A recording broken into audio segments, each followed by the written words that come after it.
senador Cleitinho postou um vídeo tratando em um tom crítico a respeito da revogação do livramento condicional por parte do ministro Alexandre de Moraes em relação ao benefício que havia sido concedido ao ex-deputado federal Daniel Silveira.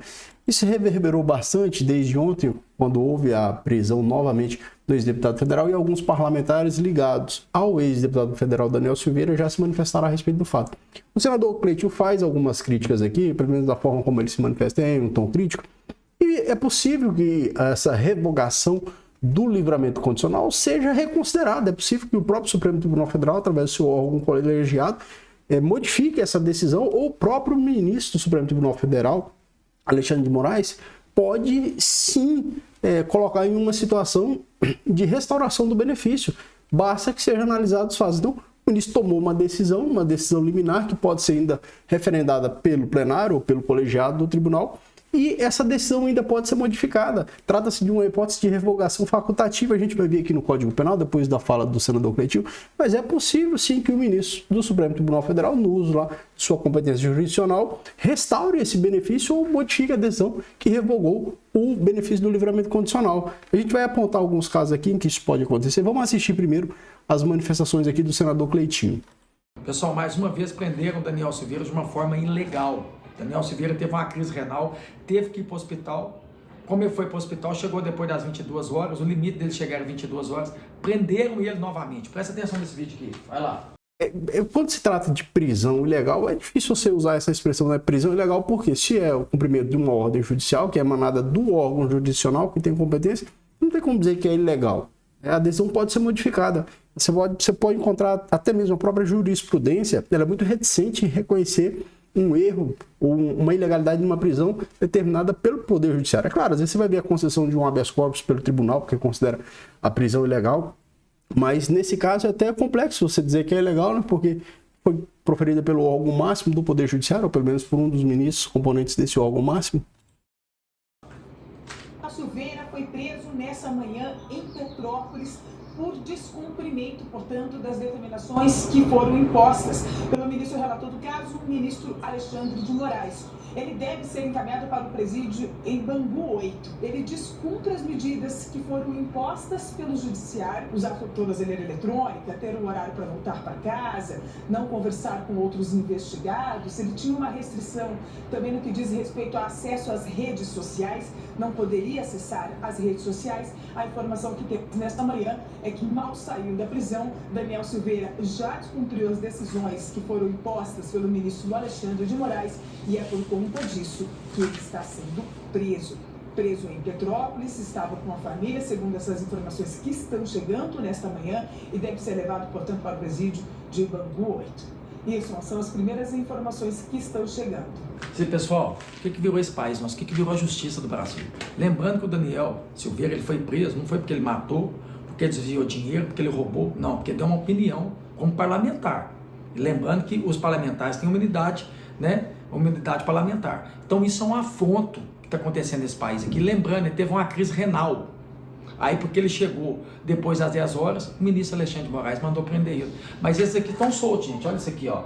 Essa turma aqui está solta, ó. Condenado por matar a filha, Nardone, é liberado para passar fim de ano na praia.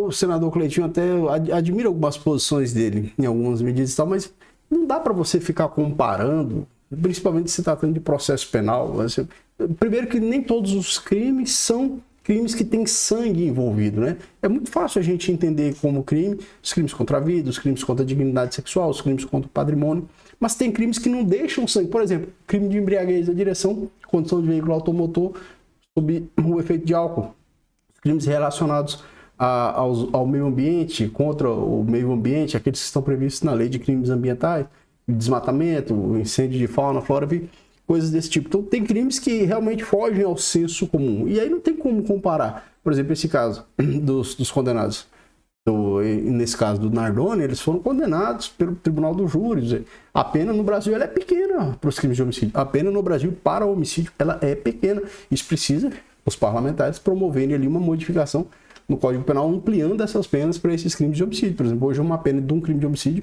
é possível que ela comece em 6 anos, um crime doloso sem nenhum tipo de privilégio. 6 anos seria a pena do homicídio simples. Olha para você ver que beleza, ó. Justiça autorizou viagem de Alexandre Nardoni a um condomínio de alto padrão em Guarujá, no litoral paulista. Esse aqui, esse cretino, esse lixo de ser humano aqui, isso aqui agora tá aqui, ó. Né? Tá solto, liberado para passar o final de ano na praia. Tem mais, deixa eu mostrar como é que tá a Justiça do Brasil. Deixa eu mostrar aqui, ó. Gilmar Mendes determina encerramento de investigação contra Aécio Neves. Acabou, tá arquivado. Não tem mais nada do Aécio Neves, gente. Aqui, ó. Caso envolve apuração sobre recursos que não teriam sido declarados em campanha eleitoral em 2014. O ministro considerou que houve excesso de prazo e irregularidade no uso de informações fiscais e bancárias. Pronto, acabou. Engavetou, não tem mais nada do Aécio Neves. E isso tá o país. Lembrando que Eduardo Cunha tá liberado, né? Tá aí fazendo vídeo, mostrando ele na academia, fazendo caminhada no Rio de Janeiro, tá querendo vir candidato a deputado federal em 2026, o Eduardo, o Sérgio Cabral. O Sérgio Cabral, para vocês terem noção, esse cara foi condenado a mais de 400 anos de prisão, o Sérgio Cabral. Para ele poder pagar essa pena dele, ele tinha que ressuscitar 4 vezes, no mínimo 4 vezes, para poder pagar essa pena. Está solto e quer vir candidato, né, a deputado federal. Tem mais também, gente. Vamos lembrar do Eduardo Cunha também. Está querendo vir candidato a deputado federal, estava preso, condenado por corrupção. Também está querendo vir candidato a deputado federal por Minas Gerais. Para finalizar, ainda tem... E faz bastante sentido essas críticas, né? Só para a gente apontar.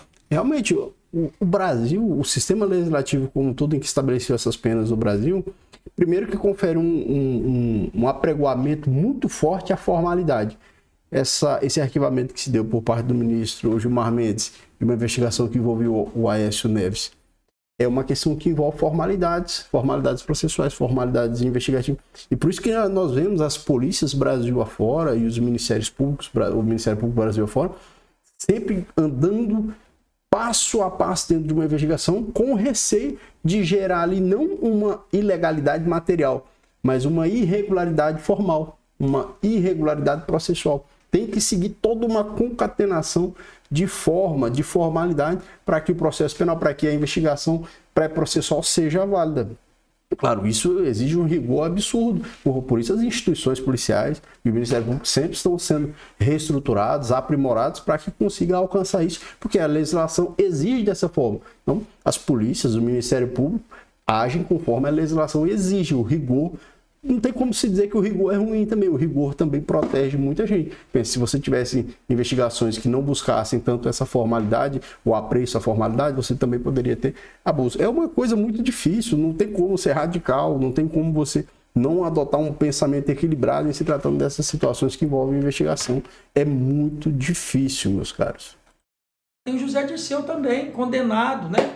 Agora também está solto, foi anular todas as condenações dele, está querendo vir candidato a deputado federal também em 2026. Essa é a justiça do Brasil. Sabe por que eu estou fazendo isso aqui? Porque a imprensa, você vê a imprensa falando sobre isso? Sobre o arquivamento aqui do Aécio Neves, sobre o Sérgio Cabral querendo vir candidato a deputado federal, esse que foi condenado por 400 anos, José Dirceu, Eduardo Cunha, não. De quem que eles falam o tempo inteiro? Do Daniel Silveira. O Daniel Silveira, gente, por que ele foi preso? Ele foi preso porque roubou? Matou como Nardoni? Desviou dinheiro como Sérgio Cabral? Não, só por crime de opinião, né? Então, compartilha esse vídeo para todo o Brasil.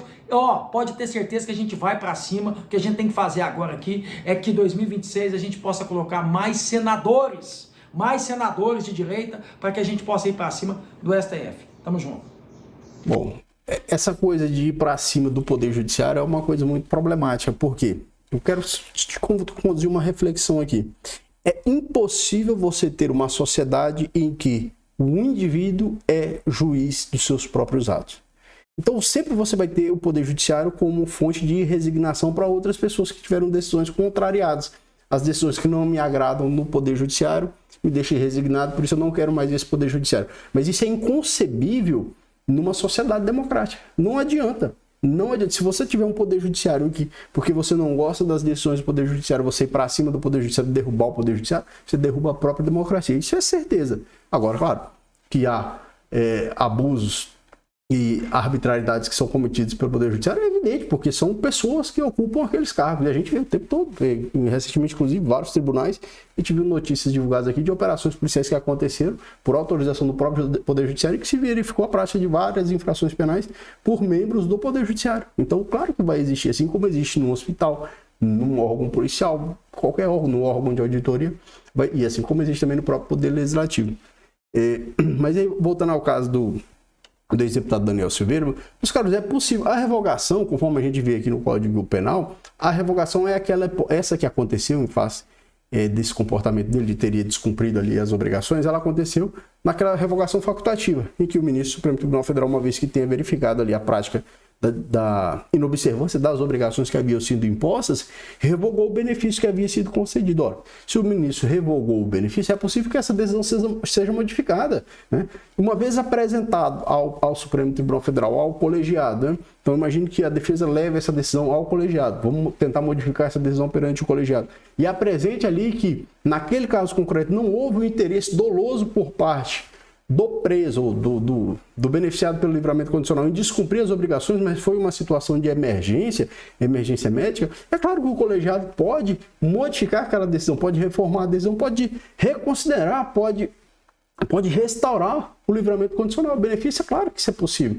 E aí, com toda certeza, a gente teria novamente aí o ex-deputado federal de volta a situação do livramento condicional. Então, isso é possível. E essa discussão tem que se dar dentro do processo, né? Dentro do processo, e não extraprocessual, não através de mídia, né?